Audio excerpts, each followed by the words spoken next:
Bom dia a todos os nossos espectadores. Meu nome é Lona Machado, sou estudante de jornalismo na Universidade de São Paulo e responsável por guiar a entrevista de hoje.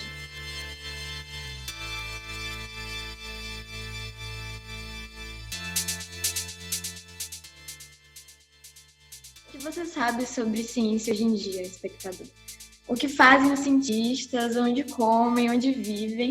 As pesquisas do Centro de Gestão de Estudos Estratégicos indicam que a maior parte dos brasileiros não sabem citar o nome de um cientista ou onde eles trabalham, apesar de se interessarem pelo tema. Mas, por sorte, nossa convidada é Alicia Kowalkowski, professora do Instituto de Química da USP, doutora em Ciências Médicas pela Unicamp e membro da Academia Brasileira de Ciências. Além disso, ela ainda possui uma coluna no jornal Nexo, e se for puxar todo o currículo dela, a gente teria que pedir um pouquinho mais de tempo de produção. Como você está, Alice? Se eu errei seu sobrenome, você pode me corrigir. Não, você acertou direitinho, fiquei até admirada. Então, primeiro de tudo, eu gostaria de perguntar como e quando se deu sua vontade de se engajar nessa carreira. Pode citar suas inspirações, suas referências. Eu tive um privilégio que é que eu cresci entre cientistas, né? Meus pais são cientistas, são professores da Unicamp, então eu cresci rodeada por pessoas que estavam sempre buscando novos conhecimentos. E eu acho que isso fomentou uma coisa que é natural de qualquer pessoa, de qualquer criança, que é o interesse pela ciência, né? O interesse por investigar à sua volta, né? Todas as crianças sempre têm aquela fase do porquê, que querem saber como tudo funciona, né? Quando você passa por essa fase e tem pessoas à sua volta que são cientistas também, isso é mais catalisado. Então, eu acho que eu sempre pensei na possibilidade de ser cientista porque eu via todos esses exemplos. Mas mais do que isso, eu acho que a gente vai modelando para que área que a gente vai, né? E isso eu tive muita dúvida por muito tempo. Na verdade, eu gostava muito de coisas de exatas também, eu gostava de várias coisas diferentes. Então, eu acho que por acaso mesmo que a gente chega onde a gente está, né? Eu tive um professor muito bom de ciências quando eu estava lá por volta da 7ª, 8ª série, que me encantou por um lado mais biológico. Eu também acabei fazendo colégio técnico na área de bioquímica, que eu acho que realmente cimentou que eu gostava dessa área de biologia, mas de biologia do lado mais da molécula, né, do que do lado de biologia de organismos, né. E foi por aí que eu fui fazendo investigações mesmo. Entendi. Muito obrigada por compartilhar essa motivação mais pessoal, assim. E agora, eu queria saber mais sobre a sua trajetória, né, como cientista e também como divulgadora científica, né, para melhorar ainda mais você ainda divulgadora científica, que é alguém que contribui para fazer com que a ciência chegue de forma mais direta para a sociedade. Eu queria saber como se deu essa sua trajetória, primeiro como cientista e logo após como divulgadora. Então, como eu falei, eu fiz colégio técnico em bioquímica e eu estava muito interessada na área. Eu resolvi estudar medicina depois disso, basicamente porque eu estava menos interessada no lado da biologia de grandes organismos e estava mais interessada no lado de se estudar como que funciona o ser humano do ponto de vista molecular mesmo. Então, eu fui para a faculdade de medicina. No primeiro ano da faculdade de medicina, eu tive uma oportunidade enorme, que foi de ir para um retiro científico no Instituto Weizmann, em Israel, que era financiado por um grupo aqui no Brasil, que existe hoje, né? Eu até faço parte hoje, que chama o Grupo de Amigos do Weizmann do Brasil. A gente passou um mês nos laboratórios lá, trabalhando com ciência lá. Isso foi a primeira vez na minha vida que eu trabalhei com ciência num laboratório de verdade, né? Eu tinha trabalhado com as técnicas científicas que eu uso até hoje, durante o colégio, né? A gente tinha aulas de laboratório disso, mas eu não tinha trabalhado num laboratório de pesquisa. Voltando, porque eu tinha feito esse estágio, eu fui convidada para trabalhar num laboratório de um pesquisador brasileiro, o Aníbal Versese, que acabou sendo meu orientador tanto de iniciação científica quanto de doutorado, e na verdade, trabalha na área que eu trabalho até hoje, trabalha com metabolismo energético. Eu me apaixonei pela área e continuo gostando muito disso. Então, eu trabalho com metabolismo. Essa coisa da divulgação, eu acho que veio mais tarde e veio meio porque existe um interesse muito grande da população geral em metabolismo. Né? As pessoas não sabem direito o que metabolismo é, elas só sabem que tem a ver com se engordam ou emagrecem, mas elas se interessam por causa disso. Tem a ver com comida, tem a ver com essa coisa de engordar, que é uma grande preocupação de muita gente. Então, eu comecei a ser convidada a fazer palestras para pessoas menos especializadas, para não cientistas, e aí você vai aprendendo a falar essa linguagem. E talvez sejam as palestras mais difíceis que a gente dá, né? Você dá palestra para os seus pares que sabem bioquímica, que entendem metabolismo, é muito mais simples do que você explicar conceitos de forma precisa e também de forma acessível para uma população mais geral. E aí, isso foi crescendo gradativamente. Né? Escrevi um livro para a população geral, originalmente em português. Comecei a ter a coluna, comecei a escrever mais em outros lugares também. A revista Questão de Ciência também é um lugar onde eu escrevi várias vezes. E aí, mais recentemente, eu e o Fernando Abdulkader, do ICB, também tem um interesse bastante grande em ensino e divulgação de ciência. Escrevemos um livro em inglês também. Então, vai crescendo a coisa. Então, realmente, essas vivências que nos ajudam a entender um pouco mais sobre as pessoas que atuam na ciência e seus objetivos, mas também a quebrar, né, certos estereótipos em relação a essa área. E que bom que você falou sobre a sua área de pesquisa, que você atua na bioenergética, né? E o que é essa área, afinal, é de comer e, na verdade, está até relacionado, né? A área estuda o metabolismo energético, que é uma cadeia de reações químicas que produzem energia para o funcionamento dos seres vivos. Falando assim até parece fácil, mas, na verdade, é uma área muito vasta, com muitos focos de pesquisa. E agora eu queria saber justamente sobre o seu objeto de pesquisa. Então, eu estudo o metabolismo energético, eu estudo como que a gente transforma moléculas, tanto da nossa comida quanto moléculas armazenadas dentro do nosso corpo, em energia. Né? E energia é necessário para todas as funções celulares, é necessário para as nossas células se manterem vivas, é necessário para a gente pensar, para a gente se movimentar, para tudo que é um ser vivo, a gente precisa de energia. Então, a gente estuda essas reações e a gente estuda como elas são reguladas. E a gente estuda isso em modelos dos mais diversos, desde sistemas isolados em que só reações acontecem, até organismos vivos inteiros, tanto células quanto animais. Então, a gente faz toda uma gama de estudos. A gente tem um laboratório um pouco maluco em termos de objetivos, tem objetivos muito diferentes dentro do laboratório, mas eu acho que os objetivos que mais atraem a atenção do público geral são aqueles em que a gente estuda efeitos de diferentes dietas, então ou comer a mais, ou comer a menos, ou comer mais gordura, ou menos gordura, e como isso regula o metabolismo em vários órgãos, como que isso regula a resposta da célula e como que ela faz energia, como que ela sinaliza com o restante do corpo. Como podemos ver, realmente é uma área muito vasta, com muitos estudos e muitas referências. E você, inclusive, como você disse antes, escreveu um livro sobre o assunto, né, que chama O que é o metabolismo, como nossos corpos transformam o que comemos no que somos. E, considerando isso, eu queria saber como foi o processo de criação e de elaboração do seu livro. Como que você teve essa ideia de fazer esse livro? Porque você acabou de dizer que as pessoas se interessam muito sobre essa área por conta de dietas. E queria saber como que se deu esse processo mesmo de criação. O primeiro livro, que é Metabolismo, eu acho que a ideia de escrever ele veio de fazer seminários para o público geral, né? Você começa a elaborar como explicar o que é metabolismo para um público mais geral. Você não só pensa em fazer seminários, eu comecei a pensar em escrever sobre isso também. E essa editora, a Oficina de Textos, é uma editora bem legal que publicou livros de vários cientistas diferentes que vale a pena ver.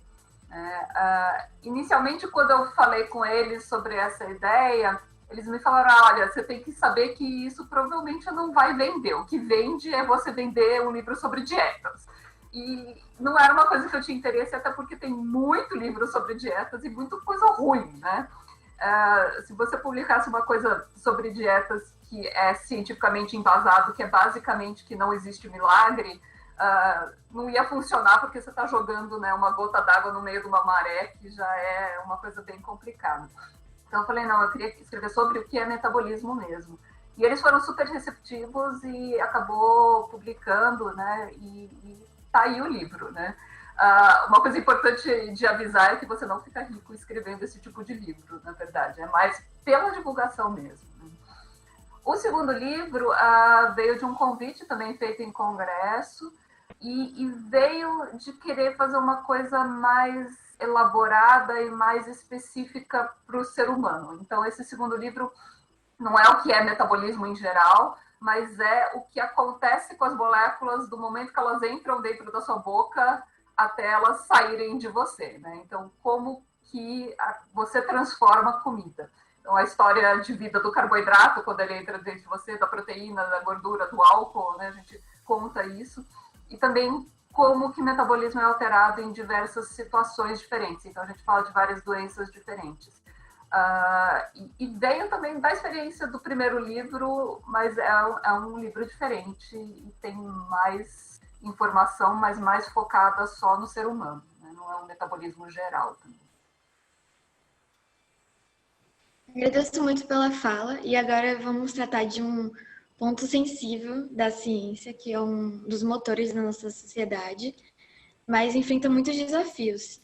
E eu queria saber de você quais problemas na sua vida científica você enfrentou e ainda enfrenta e como eles interferiram no seu campo de pesquisa. Eu acho que existe uma coisa no Brasil que é pouco profissional às vezes, né? Então, muita coisa a gente tem que fazer nós mesmos, enquanto a gente que se formou também no exterior, né? Porque o bom cientista brasileiro passa algum tempo no exterior também para aprender coisas novas, a gente vê que é profissionalizado lá, né? Então, nos Estados Unidos você tem, por exemplo, alguém que olha seu currículo e vê se ele está em formatação certa, né? Tipo, um auxílio secretarial nesse sentido, pessoas que leem projetos de pesquisa e fazem a documentação para ver se está certo com você, né? Que cuidam da burocracia de comprar reagentes, etc. São todos profissionais, enquanto aqui quase todo esse trabalho é nosso, né? Então tem uma carga burocrática enorme em cima da gente que não é profissional, porque eu não faço prestação de contas ou preenchimento de formulários para compra de coisas tão bem quanto um profissional faria, né? Então acho que existe essa falta de profissionalização e sobrar muita coisa para o cientista aqui. Existe também essa coisa no Brasil de não ter uma política contínua de apoio à ciência, né? Então, o governo federal nunca teve um apoio muito bom à ciência, sempre foi precário, mesmo 10 anos atrás, quando eu estava no CNPq, a quantidade de projetos que a gente podia aprovar era muito baixa, e só vem piorando na atual administração, né? Eu acho que a atual administração basicamente se diz abertamente anticientífica. Apesar disso, a gente sempre em São Paulo sempre teve um apoio muito constante à FAPESP, que é a Fundação de Amparo à Pesquisa do Estado de São Paulo, que sempre foi muito bem organizado, então isso compensava isso para quem está em São Paulo.